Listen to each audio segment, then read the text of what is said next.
इनका पूरा नाम अबुल वलीद मोहम्मद बिन अहमद बिन मोहम्मद बिन रुश्द अल कुर्तबी अल अंदलसी है। इब्ने रुश्द 520 हिजरी को अंदलस में पैदा हुए। फ़लसफ़ा और तिबी अलूम में शोहरत पाई। वो ना सिर्फ फ़लसफ़ी और तबीब थे बल्कि काजी उल क़ज़ा और कमाल के मुहद्दिस भी थे। अस्सलामु अलैकुम दोस्तों, आप देख रहे हैं तलवार हक यूट्यूब चैनल।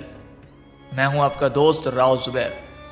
अगर अभी तक आपने इस चैनल तलवार हक को सब्सक्राइब नहीं किया तो सब्सक्राइब करके बेल आइकन को प्रेस कर लीजिए ताकि हर आने वाली नई वीडियो सबसे पहले आप तक पहुंच सके। इब्ने रुश्द नोह और लगत पर भी दस्तरस रखते थे, साथ ही मतनबी और हबीब के शेर के हाफिज भी थे। वो इंतहाई बाअदब जुबान के मीठे, रासकुल अकीदा और हुज्जत के कवि शख्स थे। वो जिस मजलिस में भी शिरकत करते थे उनके माथे पर वजू के पानी के आसार होते थे। इब्ने रुश्द फ़लसफ़ा दान, रियाजी दान, माहिर इल्म फ़ल्कियात, माहिर फ़न तब और मुकन्निन भी थे। इब्ने तुफ़ैल और इब्ने अज़हर जैसे मशहूर आलमों से दीनियात, फ़लसफ़ा, कानून, इल्मुल हिसाब और इल्म फ़ल्कियात की तालीम हासिल की। खलीफा याकूब यूसुफ के अहद में अशबिलिया और कुर्तबा के काजी रहे। हस्पानवी खलीफा अल मंसूर ने कुफर का फतवा आयद करके इनकी तमाम कुतुब जला दी और इन्हें नज़रबंद कर दिया। चंद माह की नज़रबंदी के बाद मराकश चला गया और वहीं वफात पाई।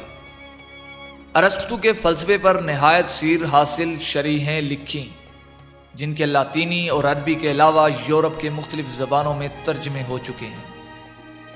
इब्ने रुश्द का बुनियादी नज़रिया ये था कि इंसान का जहन महज एक तरह की सलाहियत या तिबा है जो खारजी कायनात से जहानत हासिल करके उससे अमली शक्ल देता है। इंसान अज खुद या पैदाइशी तौर पर ज़हीन नहीं होता। तमाम इंसानों में जहानत मुश्तरक है और शख्सी दुआम का नज़रिया बेबुनियाद है। नेज़ मजहब और फ़लसफ़ियाना हकीकत में तज़ाद मुमकिन है। यूँ तो इब्ने रुश्द ने कानून, मंतक, कवायद, अरबी ज़ुबान, इल्म फ़ल्कियात और तिब पर भी मुतअद्दिद किताबें लिखी हैं जो अरस्तु की माबादुल तबियात की वजाहत और तशरीह के सिलसिले में हैं। इनसे पहले इनके वालिद और दादा कुर्तबा के काजी रह चुके थे। इन्हें कुर्तबा से बहुत मोहब्बत थी। इब्ने रुश्द ने अरब अक़लियत पर बहुत गहरे असरात छोड़े हैं और ये यकीनन इनकी अताह मेहनत का नतीजा था। उन्होंने अपनी सारी ज़िंदगी तलाश और सफ़हात स्याह करने में गुजारी। इनके हम असर गवाही देते हैं कि उन्होंने अपनी ज़िंदगी में सवाए 2 रातों के कभी भी पढ़ना नहीं छोड़ा। पहली रात वो थी जब उनके वालिद का इंतकाल हुआ और दूसरी रात जब उनकी शादी हुई। इन्हें शोहरत की कभी तलब नहीं रही। वो इल्म मार्फत के ज़रिए कमाल इंसानी पर यकीन रखते थे। इनके यहाँ इंसान नामी बोलने और समझने वाली मखलूक की पहचान इसकी सकाफ़ती और इल्मी महासिल पर है। तिब की तालीम उन्होंने अबी जाफ़र हारून और अबी मरवान बिन जरबूल अंदलसी से हासिल की।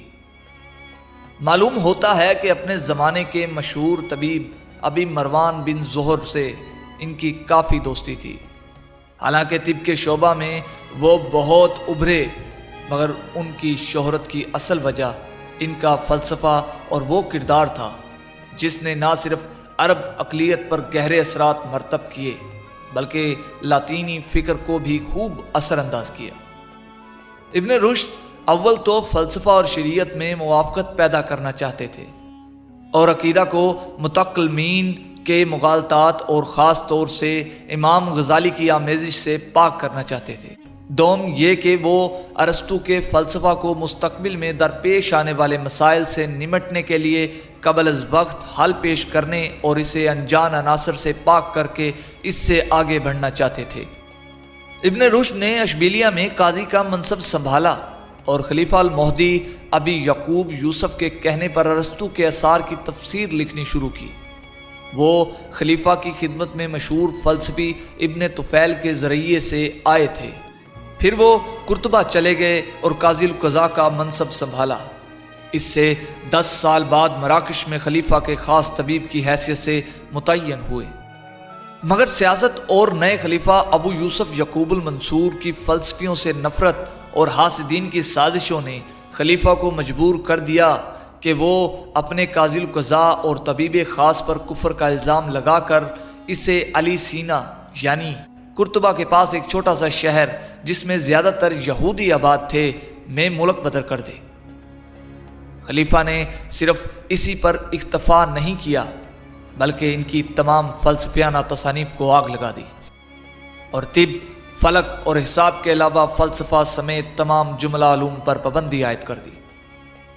ایک روایت کے مطابق انہیں جامع مسجد کے ستون سے باندھا اور نمازیوں نے ان کے منہ پر تھوکا۔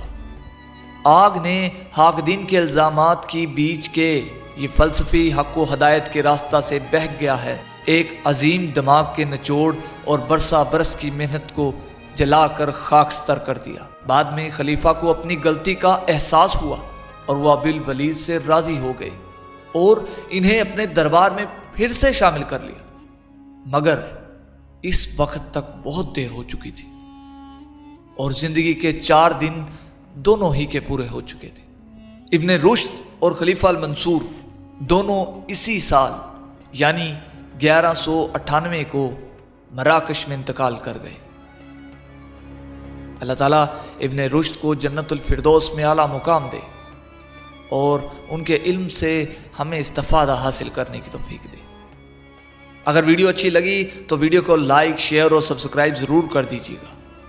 تب تک کے لیے تلوار حق کی ٹیم کو دیجیے اجازت۔ اللہ نگہبان۔